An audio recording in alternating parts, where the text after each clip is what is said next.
Dr. Harris, is it true you falsified your credentials?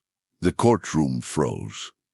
Cameras flashed like gunfire, their blinding light slicing through the heavy silence. Reporters leaned forward, pens hovering. Lawyers held their breath. The prosecution's folder of evidence trembled in their hands, pages spilling over with accusations. But Dr. Ebony Harris didn't blink. She sat perfectly still, her hands folded, her dark eyes unreadable. To the world, she was a fraud.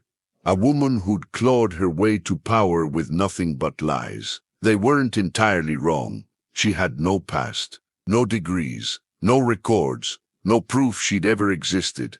But the truth wasn't a lie.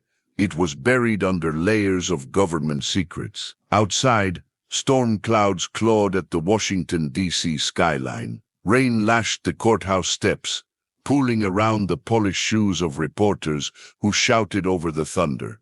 Dr. Harris, why won't you defend yourself? Who are you hiding from? She stepped out of the black sedan, her navy blazer cutting through the chaos. Judith Reinhardt, her lawyer, barked, no comment, at the swarm of microphones, but the questions kept coming. Did you fake your entire career? Why won't the government confirm your identity? Ebony walked faster. The courthouse doors loomed ahead. Thick, ancient wood that muffled the storm outside. But inside, the air was worse. Dozens of eyes tracked her former colleagues. Journalists, strangers hungry for scandal. Their stares prickled her skin. Fraud, liar, ghost. The headlines had already convicted her. The woman who never existed. Dr. Harris, genius or con artist. She took her seat at the defense table, spine straight, face calm. Judith leaned in, her whisper urgent.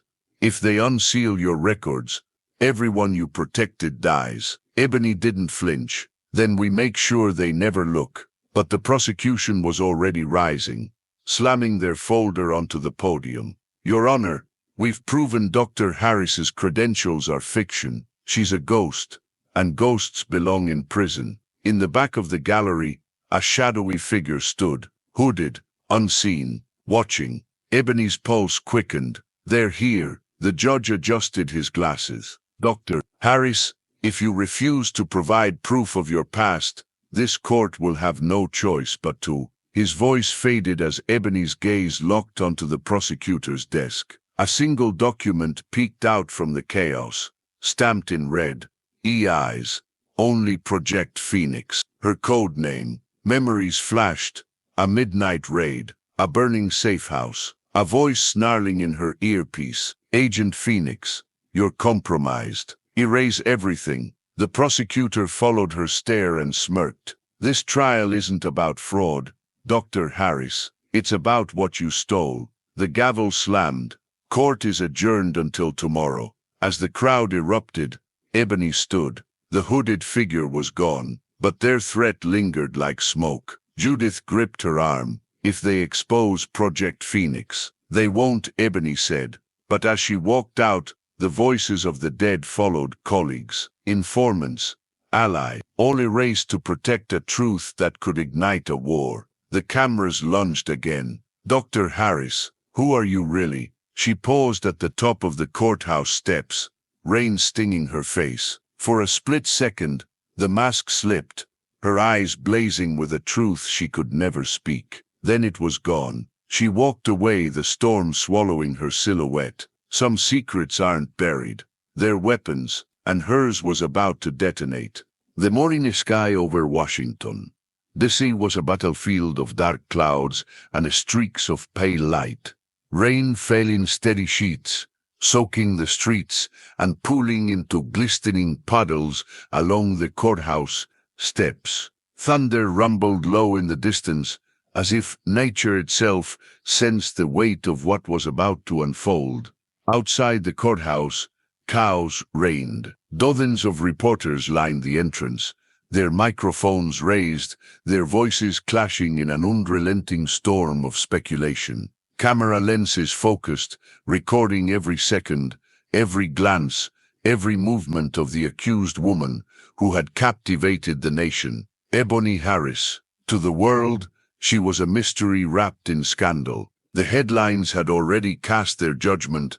WHO is Dr. Ebony Harris. The fraud case that shook the Capitol. Mysterious woman on trial, no records, no past, no truth. Inside the courthouse, the air was thick with urgency. The halls buzzed with the sound of hurried footsteps, whispered strategies, and hushed conversation. Lawyers moved in and out of conference rooms, their faces drawn with focus. Paralegals balanced stacks of documents, weaving through the corridors like soldiers preparing for war. At the heart of it all was courtroom 4B. The room, carved with rich wooden panels and towering columns, exuded a sense of both history and finality. The gallery was already full. Journalists, legal analysts, and even former colleagues who had once stood by Ebony now waited to see her fate unfold. She had become a spectacle, but the woman at the center of it all remained composed. The heavy doors swung open, and Ebony Harris stepped inside. Her navy blue jacket, still crisp despite the rain, was perfectly fitted. Not a single strand of her neatly styled hair was out of place. There was no trembling in her fingers, no hesitation in her stride. The courtroom's attention shifted toward her instantly. At the front, presiding over the case, sat Judge William Blaisdell. His silver-rimmed glasses rested low on his nose as he reviewed the documents in front of him. Known for his no-nonsense approach, he had gained a reputation for being brutally fair and impossible to sway by emotion or media influence. To his left, Assistant District Attorney Trevor Moore sat with quiet confidence. He was tall, wary, and sharp-eyed. His very presence exuded the hunger of a man who saw this case as his ticket to national recognition. In front of him sat piles of folders, labeled with Ebony's name, each one a piece of the puzzle he intended to present as proof of her deception. To the right, at the defense table, sat Judith Reinhardt, Ebony's lawyer. Unlike Moore, she carried no towering stacks of documents, only a single folder and a legal pad, which she tapped absent-mindedly with the tip of her pen. Her dark eyes scanned the room, sharp and calculating, as if anticipating every move before it happened. As Ebony approached, Judith leaned in, her voice barely above a whisper. "Are you ready for this?" Ebony allowed herself a faint, almost imperceptible smile. "I don't have a choice." Judith nodded and sat back. The sound of the gavel hitting wood snapped the room into order. "All rise," the bailiff announced. The crowd stood as Judge Blaisdell surveyed the room with an unreadable expression. He adjusted his glasses, glancing from the prosecution to the defense, before turning to the jury. "In the matter of the District of Columbia vet Dr. Ebony Harris, we will now begin proceedings," he stated, his voice measured and firm. "The charges before us include fraud, misrepresentation, and the falsification of credentials." A low murmur swept through the gallery before the bailiff's sharp glance silenced it. Judge Blaisdell looked directly at the prosecution. "Mr. Moore, you may begin your opening statement." Trevor Moore stood, buttoning his suit jacket in a slow, deliberate motion. He turned to face the jury, allowing the silence to settle before he spoke. "Ladies and gentlemen," he began, his voice smooth but commanding, "we are here today because a woman, a highly respected woman, has built her career on lies." A ripple of tension passed through the room. Moore paced in front of the jury box, his movements measured, rehearsed. "Dr. Ebony Harris claims to have earned advanced degrees from some of the finest institutions in the country," he continued. "Yet we have found no records, none of her ever attending these schools. She claims to have worked for esteemed research organizations, yet those institutions have no record of her employment." His voice dropped lower, drawing the jury in closer. "The question we must ask is why?" He turned, leveling his gaze on Ebony.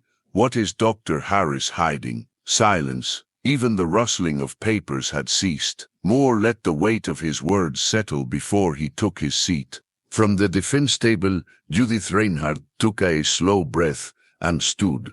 She walked toward the jury, her hands clasped in front of her, her voice calm but unwavering. "This case at first glance seems simple," she said. "The prosecution has presented a narrative where Dr. Harris is nothing more than a fraud, a woman who faked her way to the top." She paused.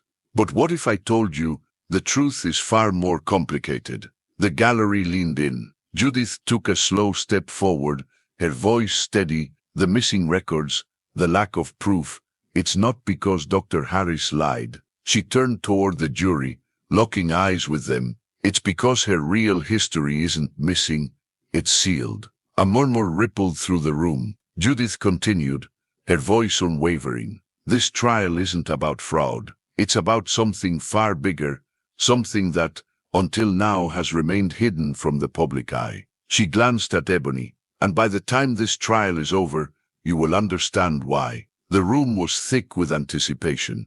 Judge Blaisel cleared his throat. "The prosecution may call their first witness." The trial had begun, and the world was not ready for what they were about to uncover. Trevor Moore rose from his seat with the confidence of a man who had already won. The courtroom was his stage, and he knew exactly how to control the performance. "Your Honor, the prosecution calls Dr. Mallory Dequa to the stand." A woman in her mid-50s stood from the gallery, walking with precise, controlled movements. Her sharp suit was as immaculate as the thick-framed glasses perched on the bridge of her nose. She was well known in legal circles, an expert in forensic credential verification, someone whose word could make or break an academic career. Dequa took her oath and sat, adjusting the microphone in front of her. Moore approached with calculated ease. "Dr. Dequa," he began, "can you please explain your profession for the jury?" She nodded. "I specialize in verifying the authenticity of academic records and professional credentials. My work is often used in legal proceedings to confirm whether individuals have the qualifications they claim." Moore clasped his hands behind his back, pacing slightly. "And you were asked to investigate Dr. Ebony Harris's credentials, correct?" "Yes." He turned to the jury, pausing for effect. "And what did you find, Doctor?" Dequa adjusted her glasses and picked up a document from the table before her. "I conducted an extensive background search," she said. "I contacted the registrars of every university Dr. Harris has listed in her resumes and professional profiles. Not a single one has a record of her enrollment or graduation." A hushed gasp rippled through the gallery. Ebony remained still. Moore nodded, as if this confirmed what he had already known. "So to be absolutely clear, you're saying that Dr. Harris did not receive the degrees she claims?" "I am saying, Dr. Dequa replied, that there is no verifiable evidence that she did." Moore turned back to the jury, letting the weight of those words settle. "We have here an individual who has built an entire career, an entire life on credentials that do not exist." Judith stood abruptly. "Objection. That is speculation, not fact." Judge Blaisel lifted a hand, sustained. "The jury will disregard the last statement." Moore pressed his lips together, feigning patience. "Very well," he said.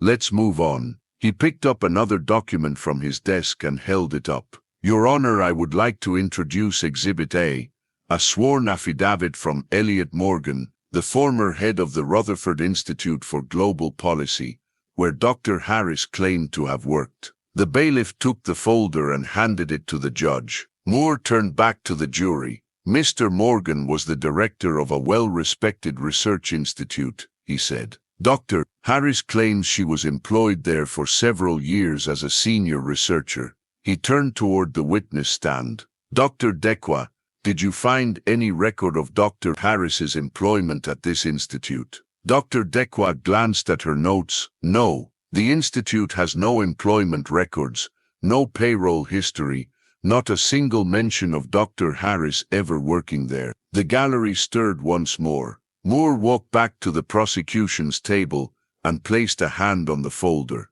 "I also spoke with Mr. Morgan personally," he continued. "His exact words were, and I quote, "She never worked here. She never existed in our system. We don't know who she is." The weight of the statement pressed into the room. Moore's voice softened, his tone shifting to one of calculated disbelief. "Ladies and gentlemen of the jury," he said, "we are looking at a woman who has managed to climb the highest ranks of academia and research, all without any proof that she ever attended school or held a single legitimate job." He turned slowly toward Ebony. "What kind of person does that?" Silence. "Then she is exactly the kind of person you hire when you want someone to disappear." Judith's voice was crisp, cutting through the tension like a blade. Moore's smirk faltered. Judith rose from her chair and walked toward the jury, her heels clicking against the polished floor. "This isn't about a fake resume," she said.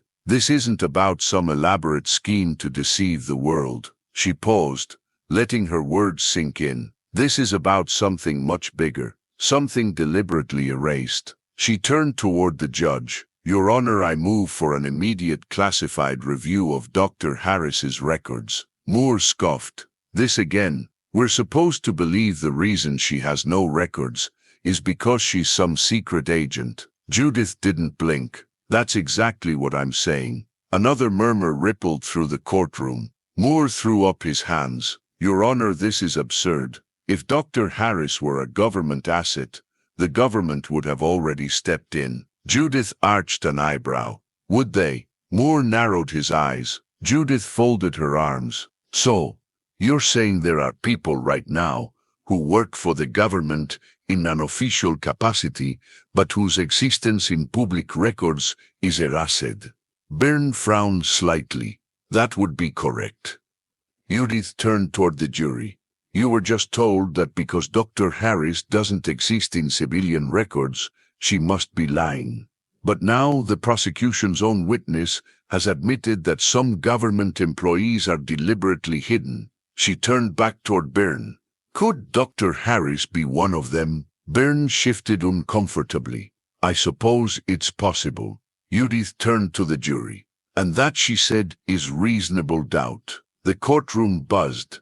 Judge Blaisdell rapped his gavel. "Order." Moore clenched his jaw. He hadn't expected his own witness to give the defense an opening. Judith returned to her seat, satisfied. She leaned toward Ebony and whispered, "We just cracked their case." Ebony didn't respond. She didn't need to, because she already knew how this would end. The courtroom was still humming from the last witness. The prosecution's argument was starting to show cracks, and the gallery could feel the shift. But the biggest revelation was yet to come. Trevor Moore wasn't done fighting. He stood, gripping the edges of his desk. "Your Honor, the prosecution calls Special Agent Mark Delaney to the stand." A wave of murmurs spread through the courtroom. "A federal agent?" Ebony's breath stilled. The doors at the back of the courtroom opened, and a tall man in his late 40s strode in. His dark suit was crisp, his military posture unshaken. His face, however, was unreadable. Mark Delaney. She knew the name. So why was he here? Delaney walked to the stand, took his oath, and sat down. Moore wasted no time. "Mr. Delaney, can you state your profession?" Delaney's gaze remained level. "I'm the Director of Internal Security at the George Bush Center for Intelligence." The gallery gasped. "The CIA?" Moore smiled.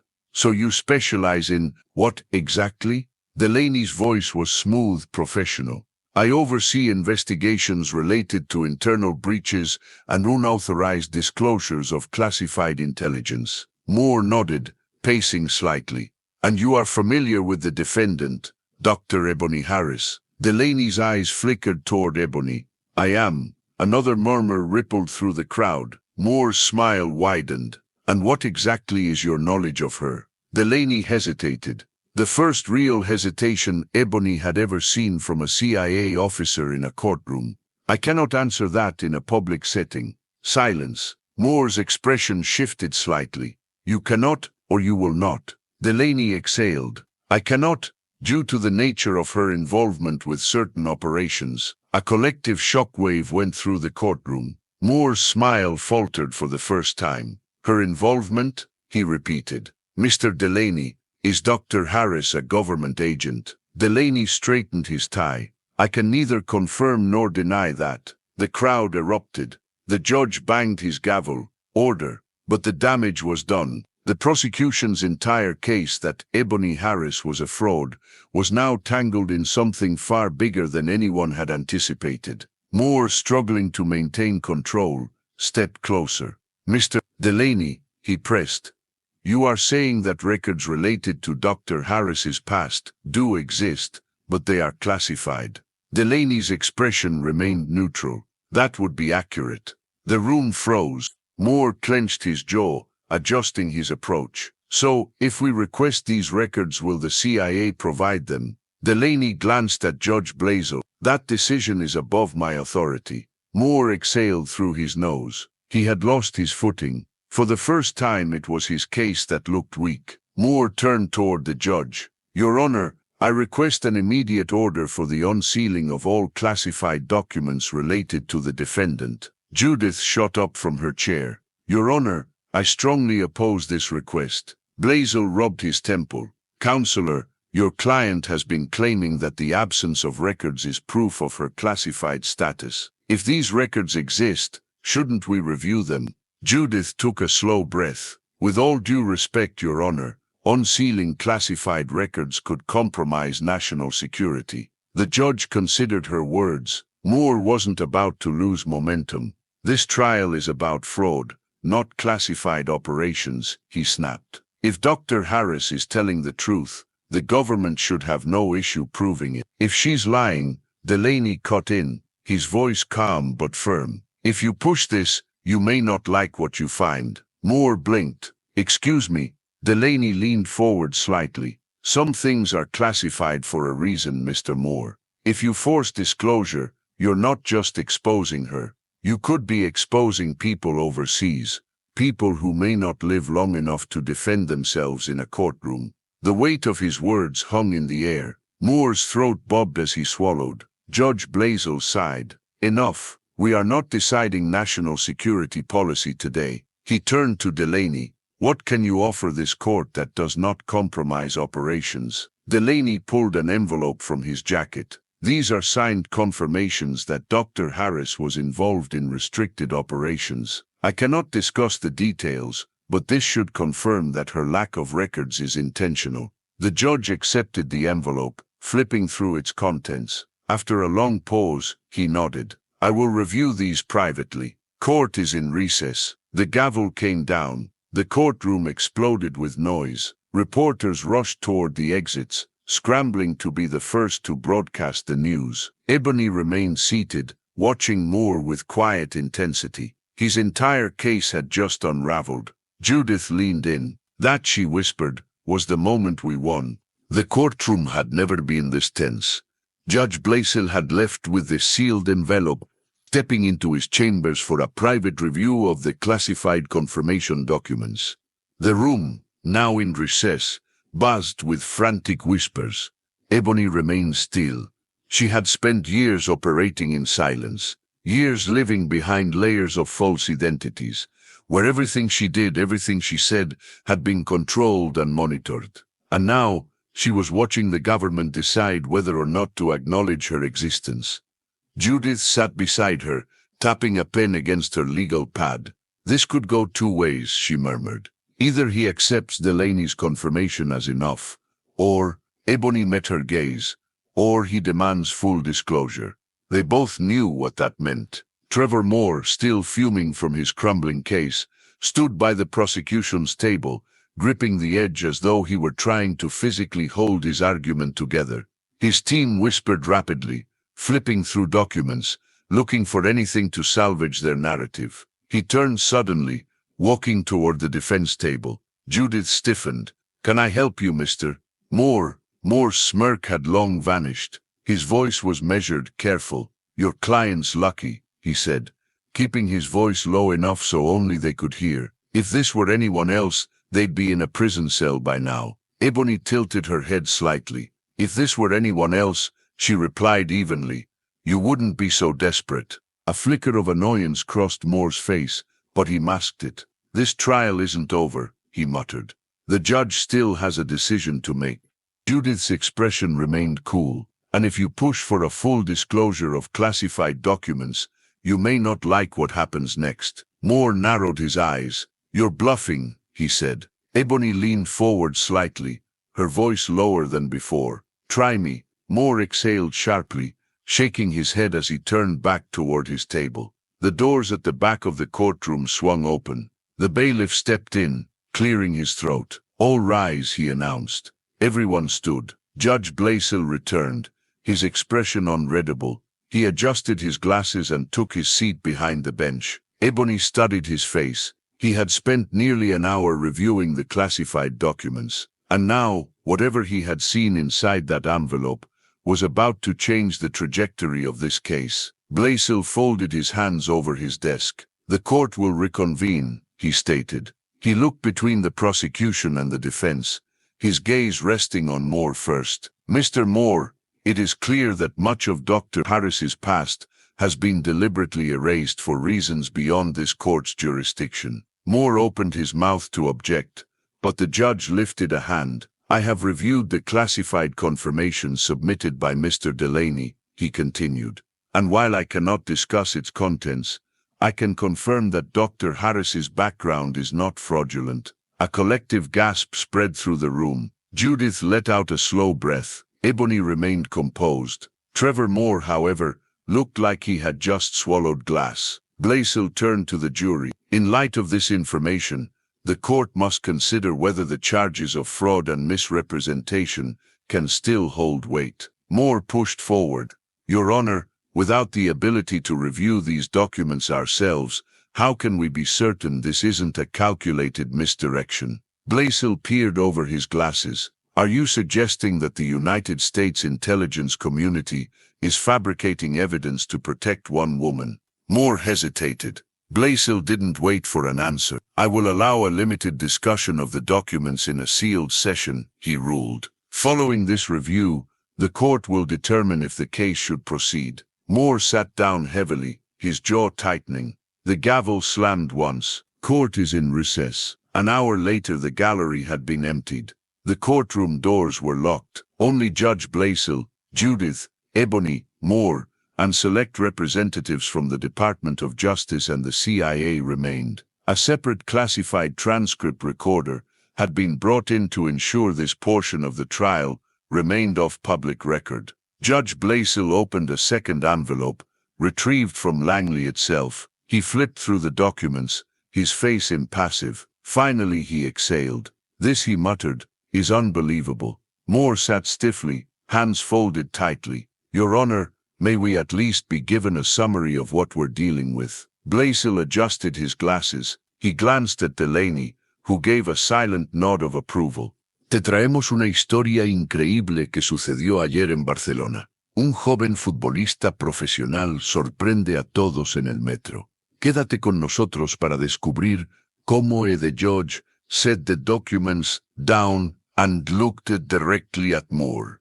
This file confirms that Dr. Harris was placed under multiple false civilian identities as part of her covert service to the United States. Moore blinked, meaning Blaisdell continued, that much of her academic and professional history was erased because it never officially existed to begin with. Judith remained silent, watching Moore process what he had just heard. Blaisdell continued. Her work involved intelligence operations under deep cover. If her true identity had been recorded in any civilian institution, it would have compromised not just her, but others. Moore's fingers curled into a fist. This trial was built on the idea that Dr. Harris had fabricated her past, Blaisdell said. Instead, we now have confirmation that her records were classified for reasons far beyond anything presented in this case. Moore sat back, exhaling slowly. Judith finally spoke. Your Honor, she said, in light of this confirmation, the defense moves for an immediate dismissal of all charges. Blaisdell turned toward the prosecution. Mr. Moore, for a long moment, Moore didn't answer. Then, reluctantly, he nodded. The prosecution, he said stiffly, does not oppose the motion. Blaisel's gavel hit the desk. The case against Dr. Ebony Harris is dismissed. The room was silent. Ebony let out a slow breath. Judith patted her hand. Trevor Moore stood stiffly, gathering his papers. He gave one last look toward Ebony, a mixture of resentment and something else, respect. And then, without another word, he walked out. The moment the doors opened, the roar of reporters outside filled the room. They were waiting to hear how a woman with no past had just beaten the U.S. government in court. Delaney approached Ebony. "You're clear," he said simply. "But you should lay low for a while." Ebony gave him a knowing smile. "Don't worry," she murmured. "I've had years of practice. Este encuentro casual se convierte en un momento inolvidable. Si te gustan estas historias, no olvides suscribirte." The courtroom doors burst open, and the chaos outside swallowed everything. Flashes exploded from cameras. Microphones lunged forward. Reporters shouted over one another, desperate to be the first to break the news. "Dr. Harris, how did you beat the case? Was the government hiding your past? Are you really a CIA operative?" Ebony stepped onto the courthouse steps, the weight of the storm behind her finally lifting. Judith was at her side, shielding her as best she could, though she knew there was no stopping this moment. The headlines were already being typed. "Fraud case dismissed. Ebony Harris, spy or master manipulator. Always the woman with no past." Delaney had already vanished. The Department of Justice would not be issuing a statement. The official record, classified. The truth? Ebony was finally free. Judith paused on the steps, turning to the press. "I have a statement," she announced, her voice steady. The reporters silenced immediately, microphones ready. Judith took a deep breath. "All charges against Dr. Ebony Harris have been formally dismissed," she said. "The court has ruled that her records were sealed for legitimate reasons tied to national security. Beyond that, we will not be commenting." The courtroom erupted with questions. Does that mean she's CIA? What was she really hiding? Is the government protecting her? Ebony met their gaze, her expression unreadable. Then she turned and walked away. Some questions would never have answers. For the next several weeks, the world couldn't stop talking about Ebony Harris. Her name trended on every social media platform. Speculation ran wild. Some claimed she was a covert operative. Others believed she had blackmailed the government into protecting her. But the biggest theory, that the trial had been a cover-up from the very beginning.